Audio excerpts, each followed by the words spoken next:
Espero que todos estén bien del otro lado. Aquí estoy otra vez con un episodio más del podcast de Mike. Suscríbase, tiene que suscribirse, tiene que comentar, por favor, tiene que hacer sus impresiones, manifestar sus impresiones acerca del programa mediante cualquier emoticón posible. Llámese like, llámese muñequito, cualquiera que esté allí. Bueno, mire, hoy les voy a hablar sobre los actos del habla. Y para hablar de los actos del habla es necesario nombrar a varios personajes, pero especialmente a Austin. Austin fue el que es conocido por sus ideas de la teoría de actos del habla. Especialmente él distingue entre actos del habla, los locutivos y los actos que es cuando se dice algo es locutivo y cuando se realiza algo, se realiza al decirlo, ese algo es un acto ilocutivo. En su obra que explica esto, Austin, es cómo hacer cosas con palabras. Es fundamental para entender cómo el lenguaje puede realizar acciones. Pero antes de Austin, y por eso que estoy viendo aquí, está Ludwig Wittgenstein, que yo he hablado aquí hasta la saciedad. En su obra Tratado Lógico-Filosófico, él también hace una relación entre la lengua y la realidad, proponiendo que el lenguaje es una representación del mundo. Y más de eso, ¿no? En su obra también tardía del mismo Wittgenstein, Investigaciones Filosóficas, cambia su enfoque y sugiere que el significado del lenguaje se encuentra en el uso del contexto específico, entonces se refiere más a lo pragmático. Y ahí es donde Ludwig introduce su concepto de juegos del lenguaje. Juegos del lenguaje. Pero antes, también hay que señalar, estoy volteando por allá porque hay un ruido que posiblemente se esté metiendo aquí, no sé, no estoy seguro, pero bueno. Vamos a hablar de Ferdinand de Saussure también. Saussure, él es considerado como el padre de la lingüística moderna y Saussure introdujo el concepto de muchos conceptos, uno muy importante, el de signo lingüístico, que se compone de un significante, que es la forma del signo, y un significado que es el concepto asociado a este signo. En su obra Curso de Lingüística General, él sentó la base para el estudio de un sistema estructural, ¿no? Esto es lingüística estructurada. John Searle, también, que fue un discípulo de Austin, amplió la teoría de los actos del habla y exploró la relación entre el lenguaje, la mente y la realidad. Su obra Construcción de la realidad social, ahí examina cómo la lengua contribuye a la creación de instituciones sociales. ¿Y qué decir de Martin Heidegger? Aunque no es un filósofo del lenguaje necesariamente, él sí que propuso la relación que hay, o al menos en su obra se deja ver, entre la lengua y la existencia del ser y tiempo. Justamente en esta obra él propuso que en el lenguaje ocurre el hogar del ser. Es más, que el lenguaje es el hogar del ser, sugiriendo que el lenguaje es fundamental, justamente por eso que dijo, para la comprensión de la realidad. Y Gottlob Frege es conocido por su trabajo más que todo sobre lógica, y la filosofía del lenguaje también está entre sus haberes de investigación. Él especialmente hace una distinción entre sentido y referencia. Su obra sobre sentido y referencia es crucial para entender cómo se relacionan los términos y los objetos a los que se refiere. Dicho esto, y disculpen que esté un poco distraído porque es que hay un ruido fastidioso de una musiquita que posiblemente esté introduciéndose en el micrófono.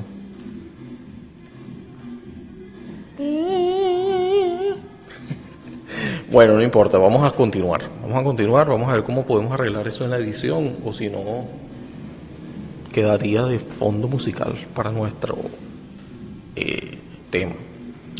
Este ya es el episodio número, ya les digo también, episodio número, el último fue el 126, 127, este sería el 128. Y estoy hablando de los actos o el acto del habla. ¿Sí? Así lo voy a poner. 128, sí. Vamos a continuar con nuestra conversa aquí. Vamos a continuar desarrollando este tema. Entonces, acto del habla tiene que ver con lo locutivo y lo ilocutivo. Lo locutivo es lo que yo digo.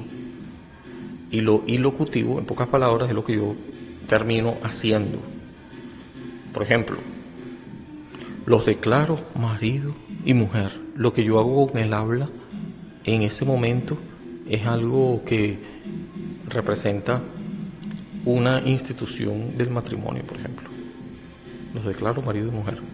O cuando yo digo algo determinante que no solamente quiere decir un dicho que no se asume como necesariamente, una vez habiéndolo promulgado, haya una acción de por medio o justamente por haber hecho este decreto, este dicho. No es algo de locución solamente, sino que se tiene que, una vez establecida la proclamación de este mediante el habla, se tiene que ejecutar acción al respecto. Muchas de estas acciones son inmediatas, como la que ya mencioné, los declaro marido y mujer. Otras son, otro ejemplo quiero decir que puedo poner como un acto ilocutivo, sería cuando el juez, una vez que termina el acto del juicio, el jurado, la presentación de este evento judicial y termina dándolo al martillo o lo que sea que tenga allí, al mazo, y dice fin o declara de manera verbal, por supuesto, a través del habla, pero esto, cuando dice fin o no al lugar, es algo que debe cumplirse. Todo el mundo se debe detener, por ejemplo, cuando habla fin del juicio, como quiera que llame esto, al final de su declaración termina con esta frase. Entonces, una vez promulgada esta frase, se disuelve la sesión o algo así. ¿Qué deben hacer quienes están allí? Inmediatamente deben progresivamente ponerse de pie, agarrar sus macundales, sus cosas, sus pertenencias, todo lo que tengan allí, e irse. Eso es lo que se esperan una vez que el juez dice que ya declaró el juicio por terminado. En pocas palabras, todo el mundo tiene que irse y ya, ¿sí? O caso concluido, como quiera que le llame.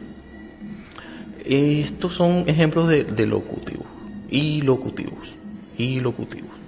Y hay otros más que voy a hablar de ellos aquí. Me disculpan que aquí sí voy a hacer un check-in porque tengo unos ejemplos por aquí copiados. Unos ejemplos. Acto locutivo se refiere a la emisión del mensaje en sí, que incluye la producción de sonidos, la estructura gramatical y el significado del mensaje. No la base de la comunicación, ya que sin ellos no habría intercambio verbal. Okay. No es tan definitivo, sencillamente es una frase que se emite, por supuesto, con sonidos significados compartidos, incluidos en ellos. Con un significado compartido quiere decir de que se maneja más o menos el mismo código o que la gramática estructural se puede entender y el significado del mensaje también. Y entonces hay un intercambio, o al menos puede detonar un intercambio verbal.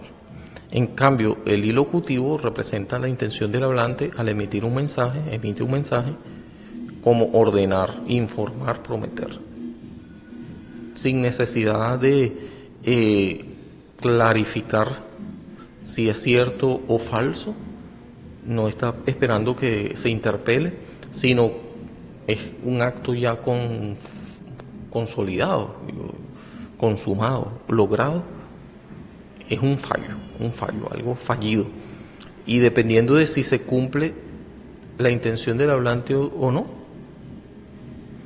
igual esto debe promulgarse de cierta forma, sin reciprocidad necesariamente. Y el perlocutivo, hay uno más, se centra en el efecto que el mensaje tiene sobre el oyente, incluyendo sus emociones y reacciones, en el contexto donde se juega, en el papel crucial, es como se interpreta el mensaje y su impacto en el receptor.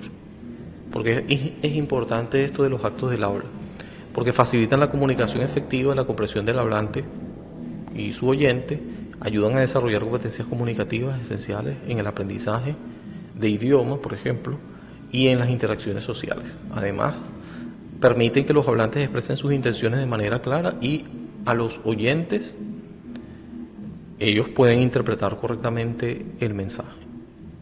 Esto se usa, por supuesto, en todos los intercambios de idiomas posibles o intercambios comunicativos en general. Dicho esto, podemos entender, según Austin, nuevamente, en su libro que ya les mencioné, y es bueno ponerlo por aquí para que ustedes lo sigan investigando y profundizando, La construcción de la realidad social. Este es el de Sartre, John Sartre, que fue alumno de Austin, pero el de Austin es cómo hacer cosas con palabras.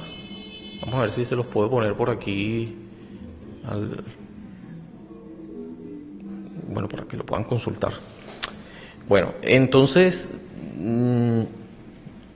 ¿cómo es que por medio de la lengua se puede hacer cosas?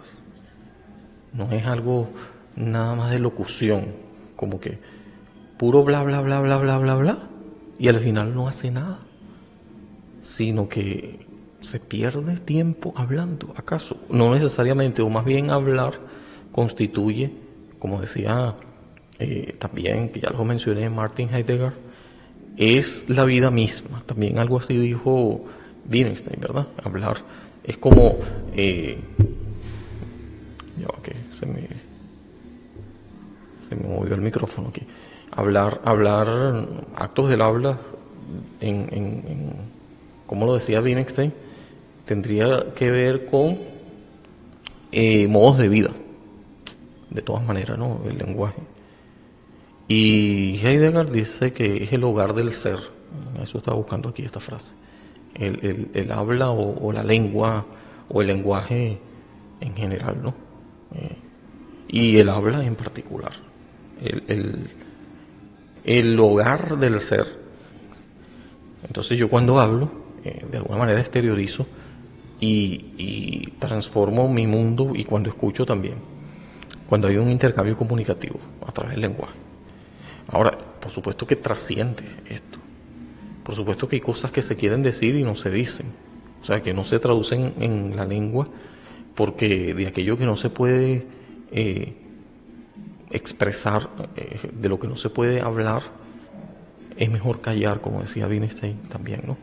De modo que la lengua encierra un papel fundamental en el desarrollo de las interconexiones humanas, y también no solamente a nivel verbal locutivo, sino también perlocutivo. Y esto de que ya les mencioné, y me permiten chequear aquí un ejemplo que tengo aquí copiado de lo ilocutivo, que es cuando se emite el mensaje y es una orden, es algo como un imperativo. Un imperativo es una orden.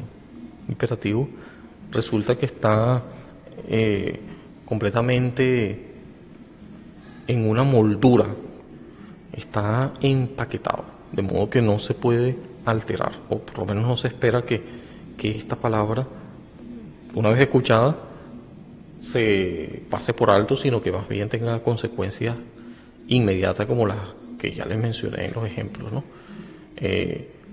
No al lugar, te declaro marido, los declaro marido y mujer, o terminada la sesión, y eso una vez que ocurre o se exterioriza mediante el habla, por supuesto, esta forma,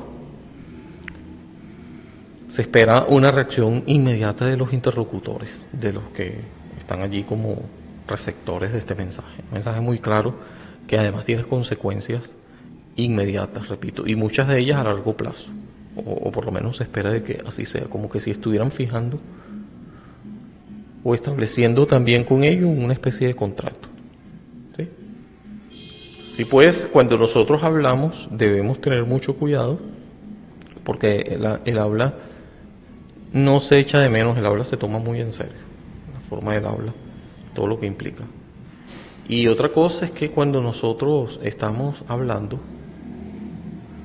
no necesariamente estamos perdiendo el tiempo. Digo no necesariamente porque a veces, justamente por hacer declaración de algo que no sabes suficiente, o en absoluto, todavía peor, estarías haciendo gala del lenguaje y usándolo para engañar de alguna forma, ¿no? O sin ni siquiera decir que hay una intención tan premeditada o malsana, pero a veces porque ignoras la temática y además te atreves a hablarla, te puedes meter en un sitio donde no quieres o terminar confundiendo más a través del verbo. Es decir, como Wittgenstein también llegó a decir en su momento, como una especie de un aforismo, que justamente los aforismos tienen esa contundencia de verdad declarativa, tajante, y prácticamente es como una sentencia, los aforismos, esa forma de hablar, como los proverbios, por ejemplo, que están escritos desde esa, vamos a decir, no tanto retórica literaria, sino un recurso literario más directo, es el aforismo. Entonces, por supuesto que el habla sirve no solamente para tratar de envolver, y deberían dejar de usarse de esa forma, de esa manera, tan confusa, tan oscura, sino más bien para entender, para comprender.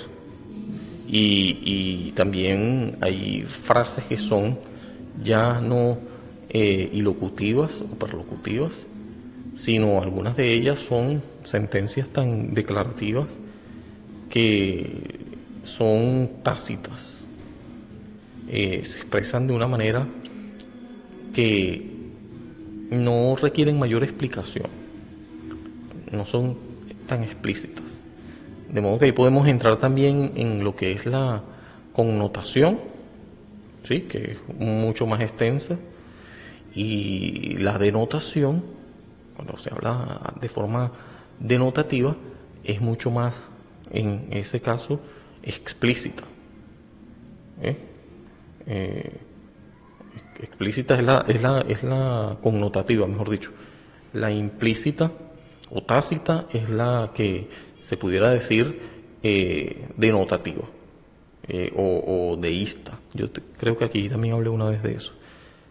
Sin enredar mucho, lo que quiero decir con esto, y ya para cerrar esta situación, esta temática tan interesante, que después me puedo extender todavía más con muchísimo más especificaciones al respecto, porque estoy haciendo de esto un tema muy amplio. De hecho es un tema demasiado amplio, nada más lo del el libro que pueden leer, imagínense, y todo lo que se investigó al respecto, y todos los autores implicados y los libros y todo lo que implica la filosofía del lenguaje respecto a, también es importante señalar, el hecho de que hasta qué grado yo puedo saber todo lo que está envuelto y empaquetarlo en un símbolo que además sea tan comprensible que todos tengan que reaccionar de acuerdo a aquello para lo que se ideó.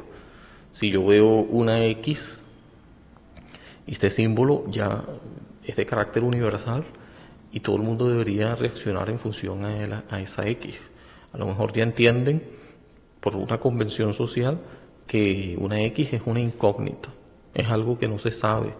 Hay signos que son demasiado empaquetados en códigos que se asume como demasiado obvio.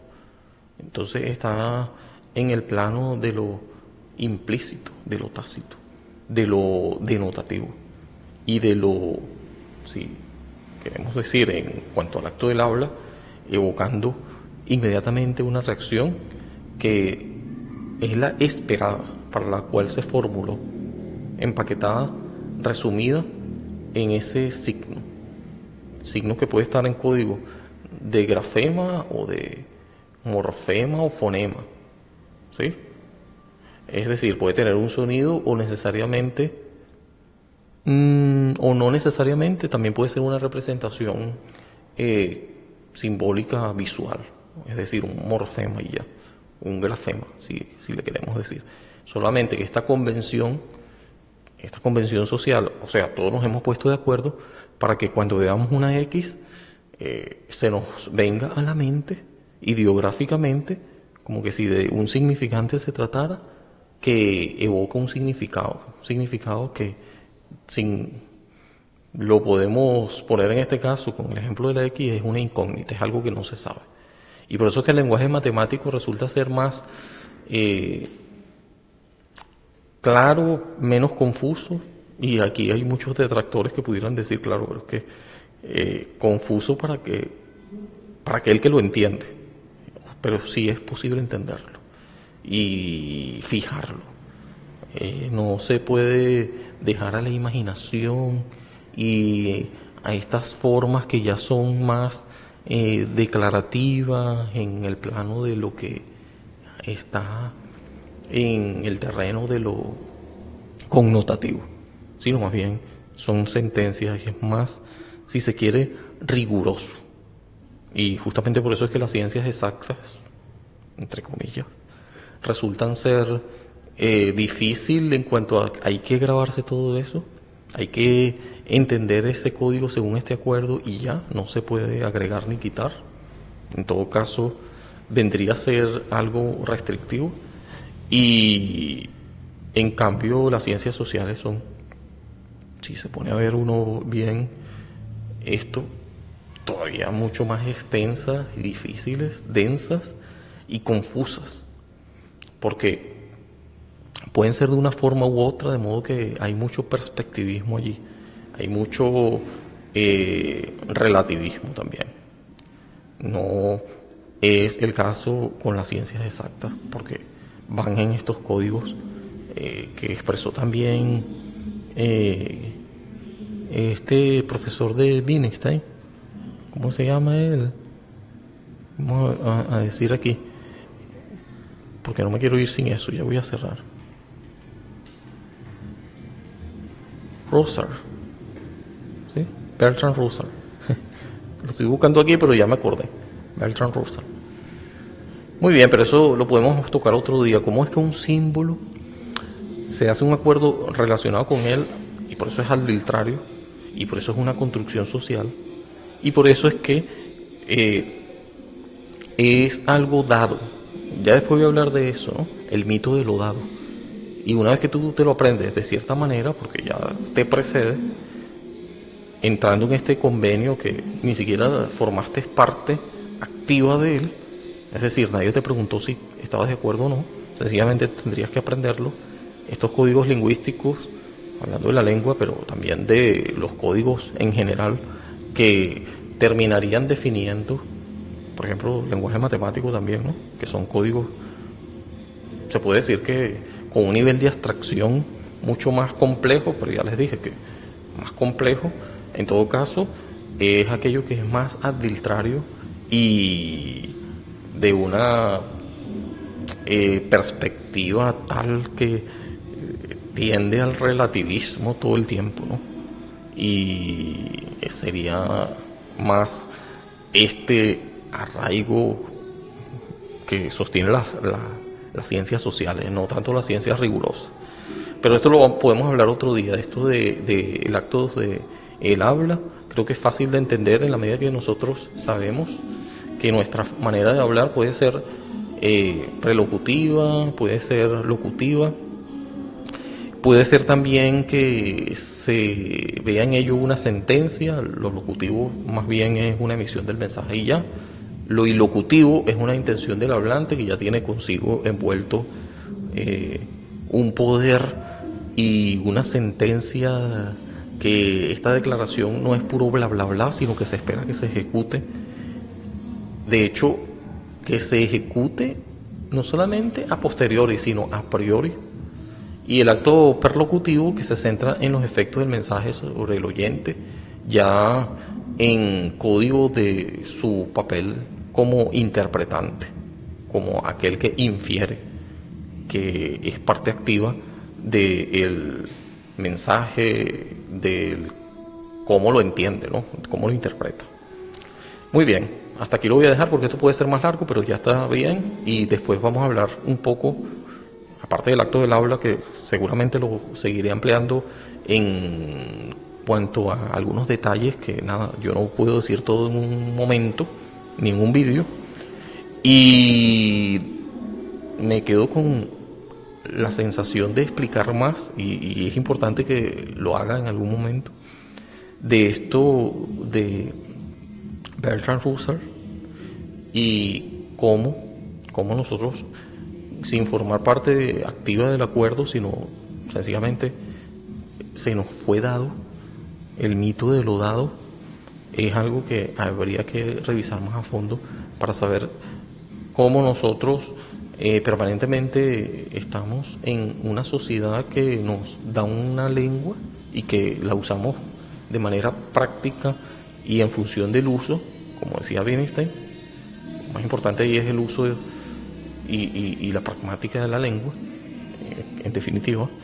Y cómo es que el mito de lo dado me condiciona a permanentemente estar de acuerdo, y puede, si yo me dejo y no estoy tan consciente, o definitivamente estoy ajeno a cómo funciona esto, bueno, pudiera yo estar alienado, como también mencionó en la Galla Ciencia, creo que es que hace, yo tengo un video por ahí que hablo de eso, referencia, ¿quién? Nietzsche, claro, Nietzsche, la Galla Ciencia, a que el lenguaje es un ejército móvil de metáforas, pero algunos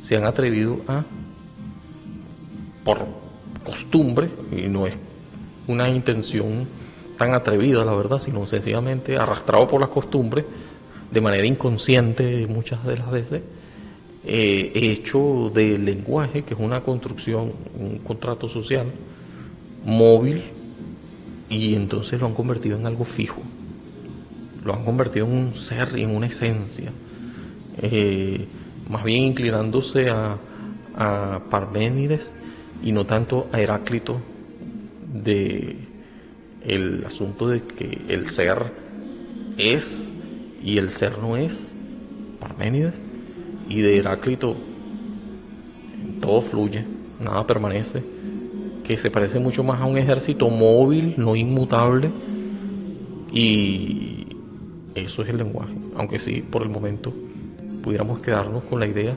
de seguir profundizando en el mito de lo dado, y ya creo que a lo mejor en parte pudiéramos resumir de que este tema que hemos dado también hoy es una especie de teorización, una especie de corriente, una especie de opinión. Hay que mantenerse irónico y no rígido, como decía Richard Rorty, ¿no?, en su libro Ironía, Contingencia y Solidaridad, porque esto va a hacer que justamente yo sea solidario al escuchar otras opiniones al respecto, pero quedémonos con la de Austin y la cuestión de que nosotros sí que podemos, a través de los actos locutivos, emitir enunciados, y esto justamente tiene que ver con los actos del habla, que son acciones que realizamos con el habla, donde emitimos enunciados con una intención comunicativa muy específica. Estos actos no solo transmiten información, sino que también tienen un efecto en el oyente y en la situación comunicativa, justamente por ser ilocutivo, es decir, que tiene un propósito que inmediatamente debe cumplirse o mediatamente una vez que se emite el enunciado, y hay una pretensión que se quiere lograr con él y en efecto un objetivo que debe rendir fruto, debe manifestarse con acciones, y el acto perlocutivo, y aquí lo que estoy haciendo es resumir, es un efecto de las consecuencias del enunciado que se puede dejar ver, y esto es precisamente lo que logra una vez que se hace el enunciado, y no necesariamente hay reacciones similares, no necesariamente, pueden ser muy heterogéneas la forma de reaccionar una vez que se emite el mensaje o la locución. Esto tiene que ver con el acto perlocutivo. Lo voy a dejar hasta allí, lo voy a dejar hasta allí, lo voy a dejar hasta aquí. Nos vemos pronto, chao, chao.